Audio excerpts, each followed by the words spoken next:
was on site during the Cuban Missile Crisis with the ballistic missiles and I was on the Apollo moon mission.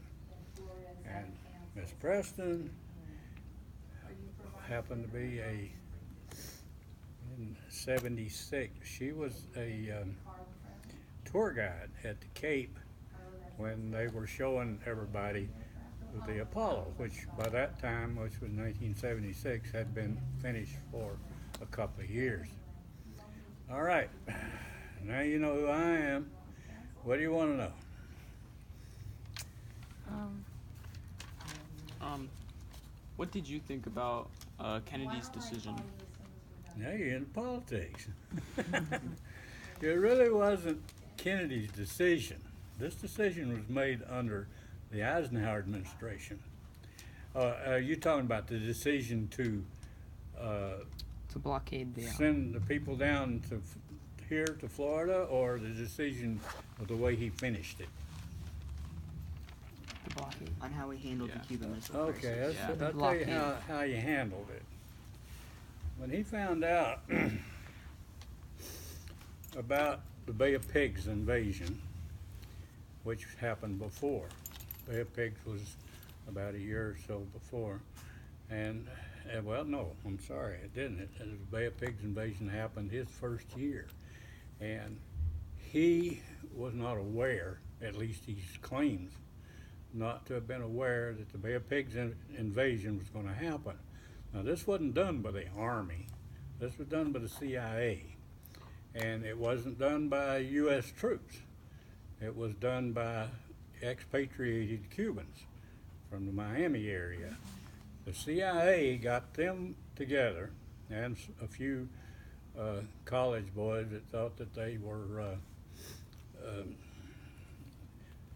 soldiers, professional soldiers, and some pilots. They scrambled up about, I think it was 6 B-26s, which they flew out of Panama over there.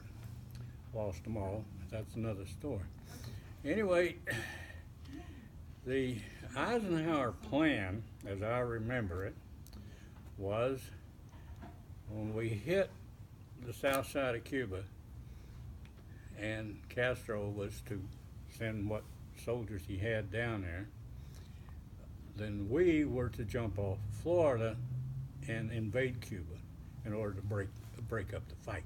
That way we would get Cuba, because we didn't want Cuba to go to the Russians, because after all, it's only 90 miles. So Kennedy, not being aware of what was going on, didn't follow through with the plan. So the Bay of Pigs people got captured or killed. I think they killed about 100 of them.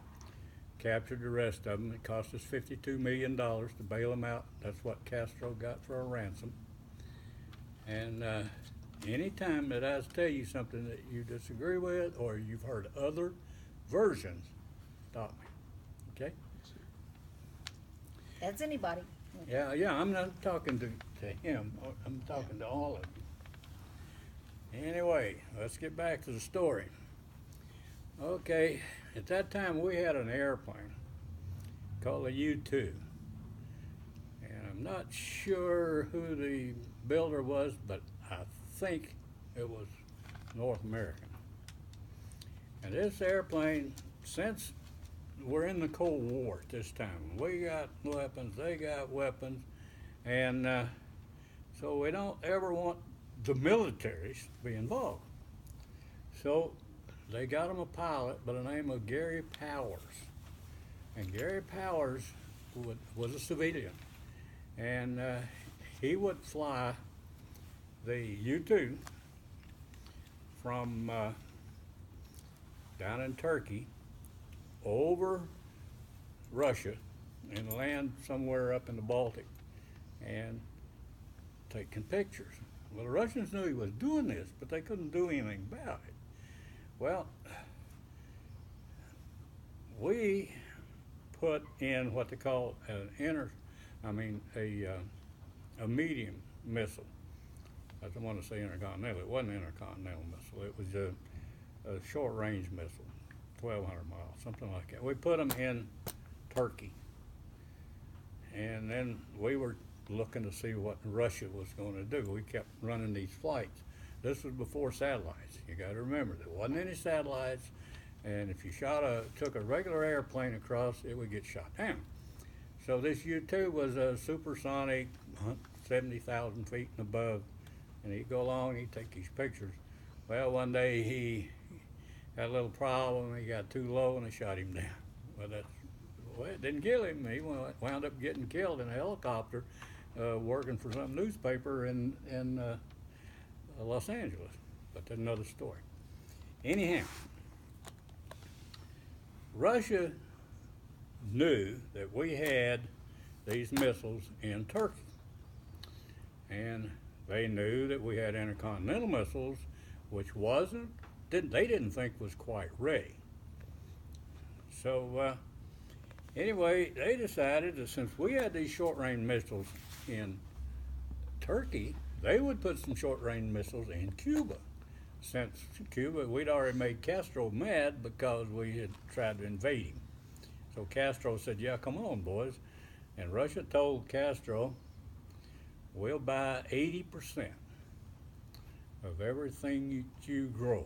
All your sugar, or all your marijuana, whatever you grow, we'll give you 80%. But we'll buy 80% of it. You don't have to worry about any world customers if you'll let us put these weapons in Cuba, 90 miles from Florida. Well, we couldn't handle that because a missile sitting in Cuba, even a missile of that size, could hit St. Louis, Chicago. And so, anyway, they found out, and they had the pictures, they had the proof, and Kennedy was out in California, and he faked a cold. By the way, Miss Preston was in about the second grade, I think. And they said he had to go back to D.C. because he had a cold. And what they were doing, we had to do something about these weapons. So then, at that time, I was working in Idaho. Attention, Coach Ferry, the bus is waiting. The bus is waiting, Coach Ferry, and the girls are already on there. I was in Idaho as a tech rep for Martin Marietta Corporation on the Titan I. And I don't know whether Russia knew it or not, but they should have, because we had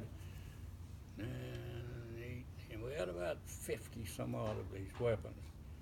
And they were 20 megatons. If you know how much 20 megatons is, 20 megatons would take out Orlando and get Kissimmee and Mount Dora along with it, pretty much. So, anyhow, we had these things sitting in Idaho, Washington State, California, Colorado, and then we were working on Titan IIs. They weren't quite ready. And so, anyway, I guess you want more story, or you want me to stop and let you ask me questions? No, you're being very helpful. Keep going. Tell them about when you went into the different, what is it called, decons? All right, okay. I think the guys will be interested. Yeah, well, the girls too. I mean, they got. Yeah, DEFCONs. Well, I was cutting the yard. What people do in October the last time. Hopefully, we're in Idaho. Snow. Her mother, my wife, comes out on the porch and says, "Jim, Fran wants you." That don't mean anything to you, but Fran was my boss. He was the lead engineer, and there were 5 of us up there, and this was our identification along with a real badge. That's a SAC emblem, and that was my name. Anyway, I went to the phone, and what do you need, Fran? He said, pick up Gordy and come by and get me. We got to go in, meaning go to work, and out to base. What's going on? I don't know. They just called me and said to come to work. So I pick up the other two guys and we go in and the other two come in, and three maybe. And we're sitting around, what's going on? I don't know. And we'd heard the news, Kennedy was going back to D.C. We didn't know anything about it. We knew the Bay of Pigs had happened, but we didn't know all this other stuff, you know. Anyway, in walks the site commanders. We had 3 sites, and we had 9 missiles at each site. 27 boys. We had 3 sites at least. They were all underground, all solid, had their own power systems, communication, everything. So anyway,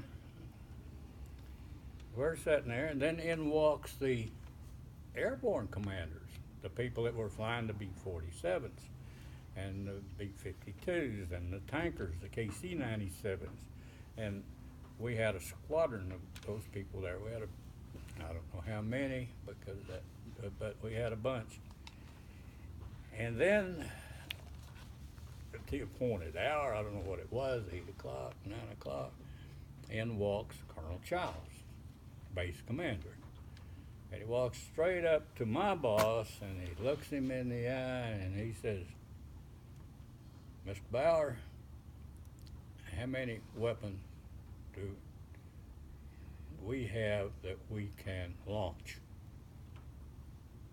Well, the first thing that goes through your mind is an ORI, an acronym for Operational Readiness Inspection. You know, once in a while, people pull these things on you. Let's see what you can do.